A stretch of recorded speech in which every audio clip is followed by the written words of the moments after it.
Bonjour et bienvenue sur La Voix du Parfum. Faire entendre ce qui habituellement se sent, voilà ce que je propose dans ce podcast consacré au parfum. Écouter les fragrances, imaginer les effluves, se laisser porter par la voix et inviter l'ouïe et l'odorat à se donner rendez-vous avec votre imaginaire. Quel programme!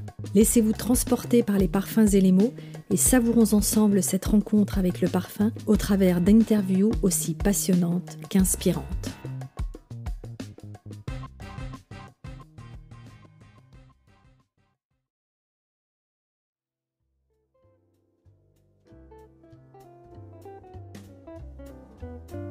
Nous poursuivons notre épopée à travers le temps à la rencontre des couturiers parfumeurs. C'est parti!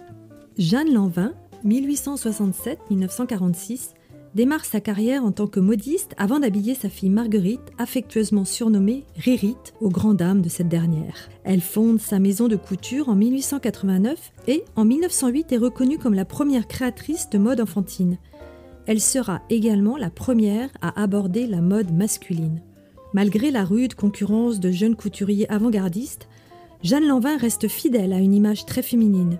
Ses robes de style à jupe bouffante, ornées de délicates broderies, sont destinées à une clientèle plus classique, qui ne se reconnaît pas dans les nouvelles silhouettes androgynes. Jeanne Lanvin signe en 1924 ses deux premiers parfums, Nivenal et L'Adjéa, en collaboration avec son frère Gabriel et René Duval des Parfums de Volnay. Les deux noms de ces parfums dénotent une amusante originalité, puisque le premier est le nom Lanvin à l'envers et que le second se compose des deux premières lettres de Lanvin et des trois premières lettres de Jeanne. En 1927, Jeanne Lanvin lance le parfum Arpège, dont le flacon, dessiné par le décorateur Armand-Albert Rateau, est orné du dessin de Paul Iribe, la représentant aux côtés de sa fille Marguerite. Ce dessin emblématique deviendra le logo des parfums Lanvin. Lors de l'exposition internationale des arts décoratifs et industriels de 1925, initialement prévue en 1913, la haute couture s'expose au pavillon de l'élégance, sous la présidence de Jeanne Lanvin, tandis que les parfums sont présentés au pavillon de la classe 23, présidé par Robert Bien-Aimé de la parfumerie Houbigant. Après la disparition de Jeanne Lanvin en 1946, Antonio Canova del Castillo reprend les rênes de la maison de couture. D'autres parfums Lanvin marqueront l'histoire: La Dogaresse, Mon Péché, Prétexte, Rumeur et Crescendo.